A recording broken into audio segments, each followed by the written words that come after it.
So I'm going to teach you how to do the perfect chocolate chip cookie. It's a lot about technique, not so much the ingredients that you're putting in.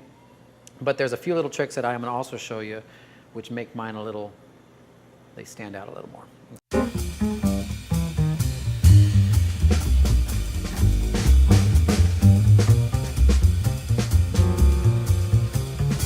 You need a big bowl with nice high sides.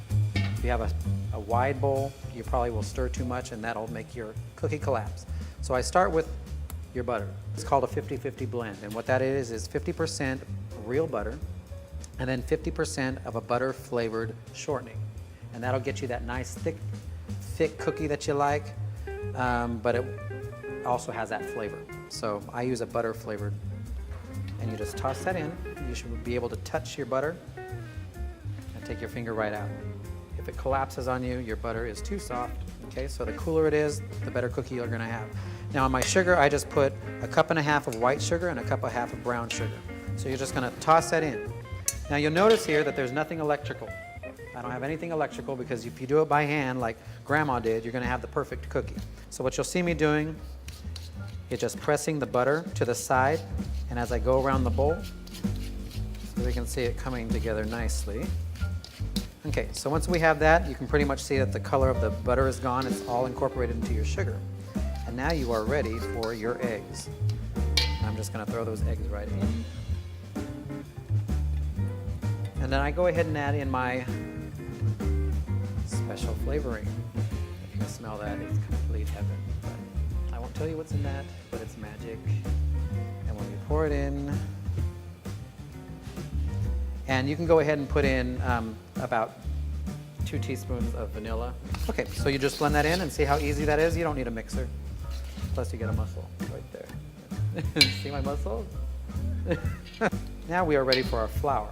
Now I'm putting in 5 cups of flour, okay? So again, this is a double batch, so if you're doing a half batch at home, it's just 2.5 cups of flour. What I do is I just rotate it. I'm almost folding it in. So I'm kind of handling it like pie crust, the large fork clockwise while I rotate the bowl counterclockwise, and that gives me that extra mix without having to overmix. So you'll notice this is perfect. I can touch it and my hand leaves without it staying on. So you can just touch it and you got it.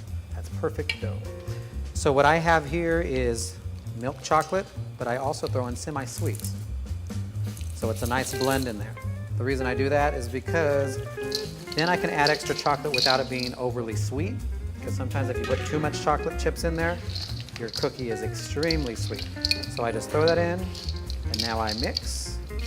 Again, I'm just folding it in. I don't want to over-mix. And you're pretty much just going to mix until you hear those chocolate chips stop rustling at the bottom of the bowl. But we are done. So we mix that. You can see that it's pretty much totally incorporated. There's going to be a chocolate chip in every bite.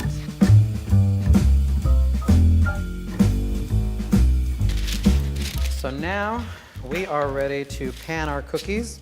There's trains of thought on this as well, like I said before. Some like to pull it out and roll it. I like to scoop it out by hand. It makes it look more natural. Others like to scoop it up and so that they're all uniform.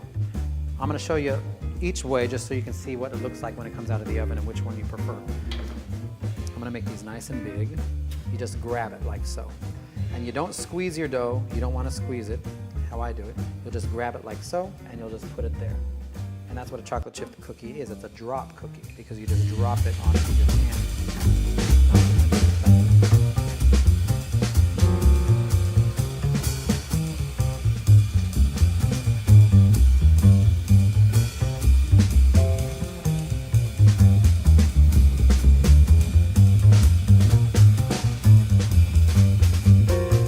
So we're going to throw these in. These are the ones that I had made. Notice the 3 different types in there. We're going to throw them into our big oven. Put that in there. Throw those in there. Turn it on. And then we'll set the timer to probably about 18 minutes because they're a little larger than what we usually do, and then we'll check on them.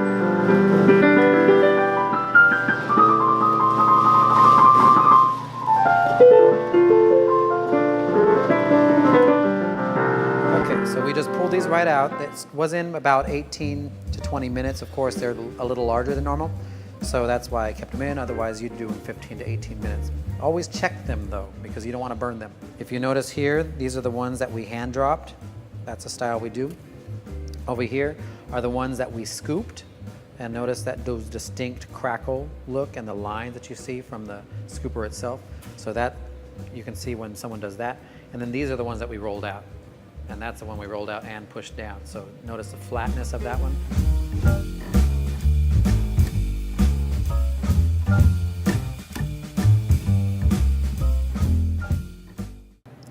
So we are done.